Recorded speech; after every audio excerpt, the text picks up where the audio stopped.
Welcome back to SheCan, where women role models lead by example by telling their stories, their insights and experiences to support and guide others. Because it's easier to be what you can see. And I'm very excited to talk to Dr. Jessica Zucker today. Jessica, welcome to SheCan. You're an Thank you LA so much for having me.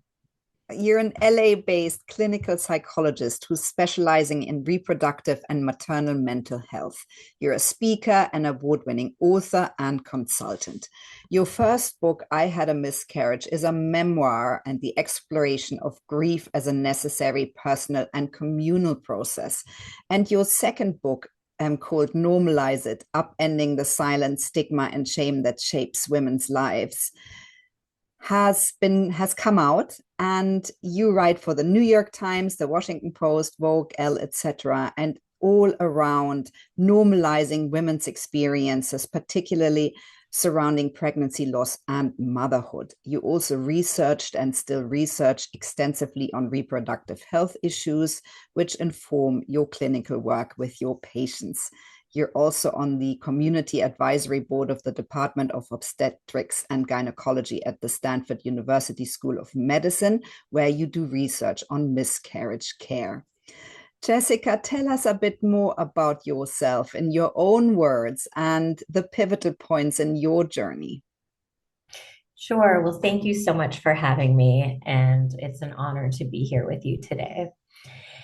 Where to begin? There's so much to say. I am, as you said, a Los Angeles-based psychologist. I specialize in women's reproductive and maternal mental health and have done so for about 15 years at this point. And I come to the field of psychology with a background in public health and worked internationally in women's rights prior to pursuing my Ph.D. And so when I envisioned my clinical practice, I thought it would be ideal if I could sort of marry my background in public health with my newfound clinical skills. I was passionate about all things women, all things women's health. But up until that point, I had not experienced something firsthand that necessarily informed my career trajectory until I did. So I was 16 weeks into my second pregnancy when I had a miscarriage while I was home by myself. I was coached by phone by my OBGYN how to cut the umbilical cord, and I promptly began to hemorrhage. My husband was darting through LA traffic trying to get home to me, and my doctor suggested that we bring the fetus in a bag to her office for testing. So we got to her office as quickly as possible. And to make matters all the more traumatic and dramatic, I ended up having to undergo an unmedicated DNC. So, all of this to say, the reason why I share the contents of this pivotal moment in my life is because I had already been working with women who were talking about the pain, the anguish, the feelings of isolation surrounding pregnancy and infant loss and life after.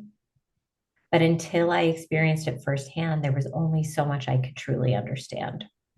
So my loss inevitably shifted my personal life and my professional one. So I found my sort of journey, I guess, through my grief was really sort of hastened through writing. And I began what is now sort of known as the I Had a Miscarriage campaign with my first New York Times piece. I held up a sign. You couldn't see my face because I really just wanted women around the world to be able to envision themselves holding the sign too. And so it said hashtag I had a miscarriage. And essentially this piece, which ran on Pregnancy and Infant Loss Awareness Day here in America, October 15th, this was a humble invitation to women around the globe to ask themselves, if I have not shared my story, why? If I feel any semblance of shame or self-blame, why? The research shows that a majority of women are blaming themselves, Mm. are feeling a sense of shame, and even body failure in the aftermath of loss. And so my sort of aim was to question all of this, to see if we could once and for all make a dent in the cultural conversation or lack thereof surrounding this ubiquitous topic. Jessica, and you do that so unbelievably powerfully and have so much impact. Tell us a little bit more about that cathartic process of writing that first memoir. Mm. Yeah, so that right, that was my first article, which led to countless articles, which ultimately led to my first book project, Mm. which came out in March of 2021. And that book is my heart and soul. It is blood, sweat, and tears, right? It's a memoir meets manifesto. And so it's my story mixed in with fictitious patient examples that I've heard over the years, and really trying again to get to the heart of why culture silences this all too common experience. And eventually, this led to my second book, which Mm. I can show you, Yes. normalize it, Mm. upending the silence, stigma, and shame that shape women's lives. This book, I would say, is an expansion, not an expansion per se of my first book, because this one is not a memoir, but it's an expansion of my deep dive into this kind of strident trifecta that I've identified in most of my writing, which is the silence that begets the stigma, that begets the shame. Yeah. And as a psychologist, I'm most concerned about this shame. Yeah. Why? Because if we keep our important stories inside, tucked away, so that nobody else has access to them, we often end up feeling like something is wrong with us. Maybe I'm bad. Maybe I'm not deserving of being a mother. Maybe I'm actually not a good person. So shame has a way of, you know, making people feel wrong or somehow bad. This is concerning. Like the thought of people keeping their stories inside and having this kind of insidious effect, and then resulting in feeling so isolated and alienated and alone, when the truth is 1 in 4 pregnancies results in miscarriage. Mm. Yeah. So that, was, I think, the impetus for writing the next book, because I realized, this strident trifecta that I talk so much about actually applies to girls and women across the lifespan. So my second book that recently came out takes a look at everything from girlhood through menopause and really gets into the research in each chapter about the ways in which culture keeps things quiet. And so it begins in girlhood with menstruation, that girls are often taught to be quiet about this important change in their lives and the symptoms that come along with it. And we see that all the way through menopause and beyond.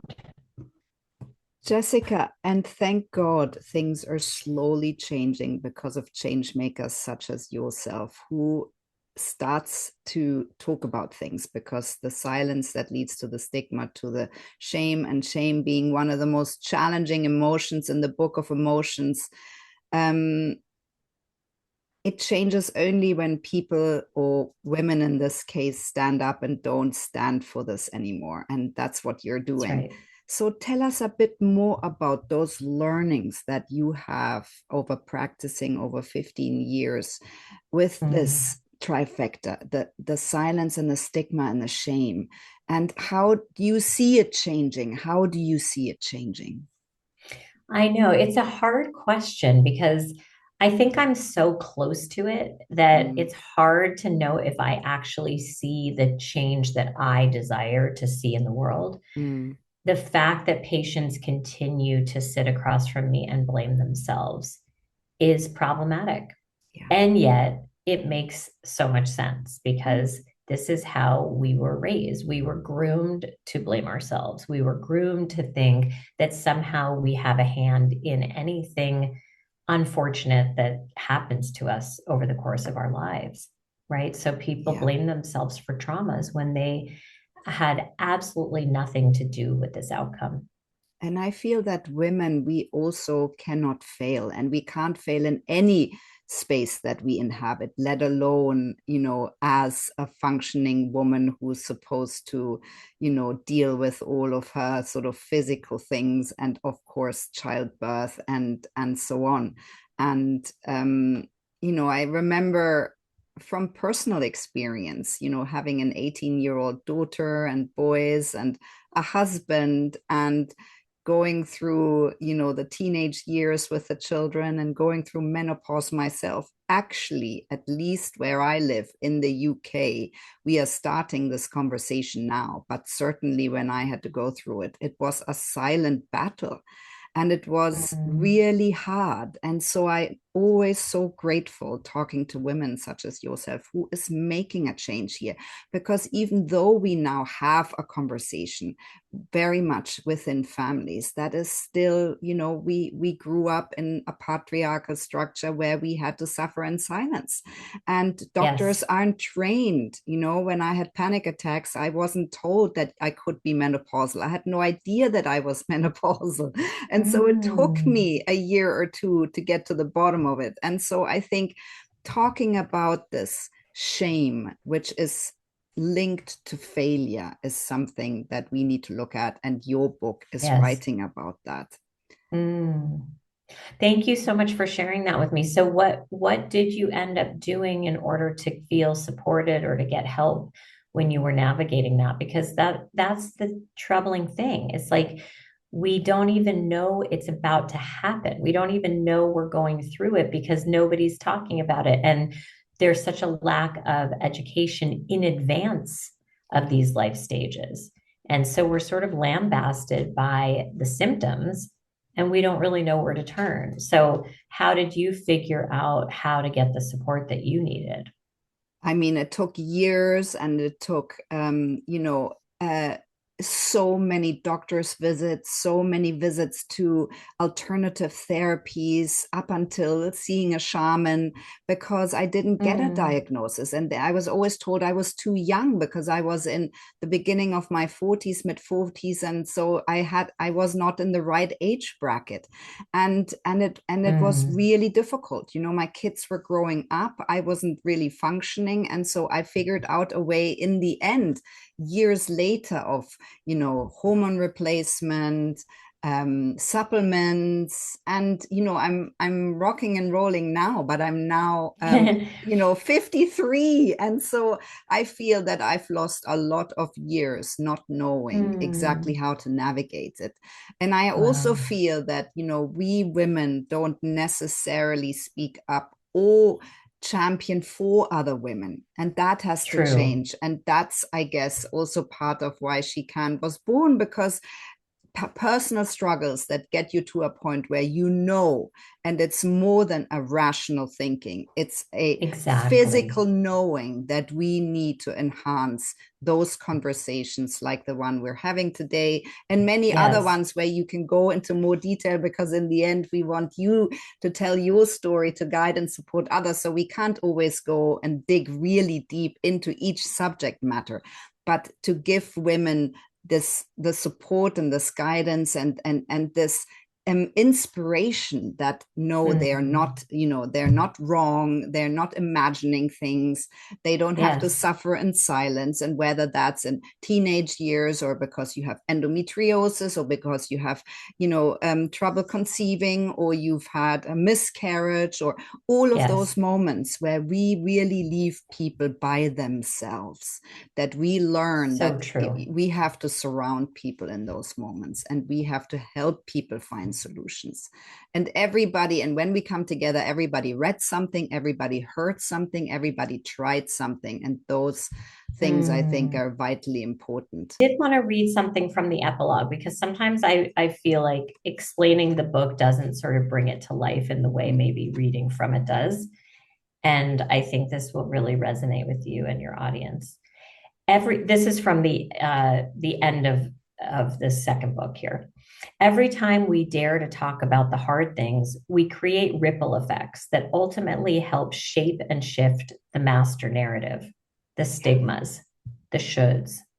In the face of this revolutionary zeitgeist shift, we have the chance to exist in the mess without feeling we are the mess. The truth is that living in the gray in between, away from the all or nothing black and white binaries, might be the most challenging place to reside. This is the place of vulnerability. This is the place of openness and authenticity. Maybe that's why society tries so desperately to evade it. But it is perhaps the only place where we can feel truly seen, truly understood, and truly ourselves. This may be the only place from which we can acknowledge the entire spectrum of our emotions and experiences, the place where we can lay it all out, no hiding, no pretending, no siphoning of feelings. Oh, Jessica, that makes me cry basically because it's so beautiful. Oh, thank you Thank you. for, I feel like that's like what your work is all about. yeah, It's like, that's a mic drop moment right here. Wow. well, I feel like, I don't know about where you live, but here there's so much talk about you're not alone, like Mm, bumper stickers and t-shirts and like the mental health conversation has come to the fore, which is really empowering and wonderful and game changing. However, for some reason though, hearing that you're not alone is not the same as feeling like you're not alone, right? absolutely. Yeah. Yeah. And so until you are around like-minded people or we connect through these difficult experiences, Mm, we still just kind of feel like, I'm a statistic. yeah. Why did it have to happen to me? Mm, Oh, people say I'm not alone, but I feel more alone than ever. yeah. Yeah. And so we need books like these, conversations like these to actually engender a feeling of, no, there's camaraderie. There are Yeah. people who understand me, Yeah. and therefore I have community and connectedness. Yeah. And it's all around connection and community, which the more, after more than 500 interviews, I feel the only thing I ever want to say is connection and community, because Really? Yeah, it seems to sort of be the healing thing for most things that we encounter. exactly. I think so too, because when we are left alone, if we're not in therapy, if we're not writing, if we're not connecting with other women, if we're not part of podcasts or support groups or whatever, we can drown. We can Yeah. feel like there is something innately wrong with us when there really, of course, is not. Yeah. Jessica, so what do you feel really matters to you now, and how do you want to matter going forward, having written your Hmm. memoir and this book and being such an important part or advocate for perpetuating more conversation around the difficult subjects? What did you say at the beginning of this question? You said, how do you want to matter? Is that what Yeah, you what said? really I matters love to that. you and how do you want to Yeah, matter? And I think that's I love that. absolutely linked. Yes. Wow. That's kind of an emotional question, which I love. I hope to continue on this path of pure passion and dedication to women's reproductive and maternal mental health. I want to continue to brave a path of replacing the silence with storytelling. Mm, And I want to probably do an even better job of being honest about some of my stories that are still untold. I was diagnosed with breast cancer in 2021, soon after my first book came out. And I've been public about it, but the struggles through taking tamoxifen, the medication that's an estrogen blocker, in the aftermath of going through the surgeries and the radiation. And, it's a real sort of conundrum. I think most people are just relieved that I'm alive and that people, beat cancer, and you're a warrior and you'll get through it because you're so strong. But living with it and living afterward is its own struggle that not enough people actually talk about. People just kind of expect you to get on with it, which of course I have. I mean, I wrote a book in the aftermath, which is kind of a wonder. I can't believe I mustered the energy for this, but I do still struggle with the fact that the estrogen is blocked and therefore I have less access to my energy. Mm. And this is something, again, that we just speak too little about. And we expect people to just power through, Yeah. move on with it, and be quiet about it. And so I'm sort of holding myself accountable by sharing this here, that I would like to, talk more about the insidiousness of this, and, try to urge myself to be that much more open about the struggles there. Yeah, and I'm so grateful you said that, Jessica, because I've just spoken to a friend yesterday who went through the same journey, and she said, I've never felt less than a warrior. I mean, I've never felt Mm-hmm. less. Sort of, I Mm-hmm. feel like I'm a soldier who's supposed to trooper on, and of course we all trooper on, but it Yes. doesn't mean that, all I have to feel is gratefulness, and No. so it's hard, and it's really hard, especially the aftermath. And the aftermath is potentially a long period of time, which is the same thing for menopause, Mm-hmm. right? When you are That's someone who it. has all the symptoms in the book, and people say, well, you get over it. Well, I'm not quite sure. It's been 10 years. And actually, I found a sort of way to go about it. But I mean, if I wouldn't stick to Right. this protocol, I would feel the exact same way 10 years on. So I It's sometimes feel unbelievable. we do not talk about it enough, and women don't talk about it enough. And we are incredible because we just trooper on. And we're not, the doctors think this is a closed case, and she's fine now. And so yeah, I'm Mm-hmm. very grateful you said that. And I'm wondering, Jessica, Mm-hmm. how do you lead with those stories? How do you lead with your story? What kind of a leader are you or want to Mm. be? How do you Yeah. show up in the world? I mean, I hope I lead through modeling that sharing our stories is healthy and normative, and that we can collectively normalize talking about these hush hush, aspects of our lives. Mm. I think I do that through my writing. I do that through my books. And even in smaller ways, I hope that I embody that in my work with my patients, when I share a piece of myself with them, and even sometimes when I don't, right? So I hope that I lead through, dedicating my life to something I believe in fully. Mm. It feels so, I feel so lucky that I've been able to find work that is so deeply meaningful and is so tied to my kind of personal mission, I Yeah, guess you could say. yeah, Yeah. amazing. Yeah. Jessica, so what would you say are you most proud of to date? Mm. It's interesting. I feel like I'm supposed to say motherhood, and I feel that way, but I think motherhood is so nebulous. Some days I feel I'm great at it, other moments I don't know. Other days I don't have time to think about it and observe myself. So, in terms of external sort of accolades. I think I am the most proud of these books. Mm. I think I'm the most proud of being vocal.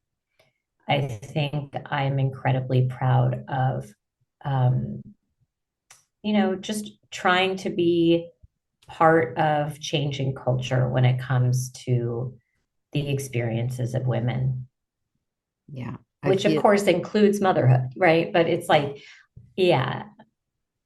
well, I feel that you have such an unbelievably powerful story because you marry the personal experience with the science, right? The science Yes. and the research and the learnings you have from helping and supporting women for 15 years through difficult or challenging times.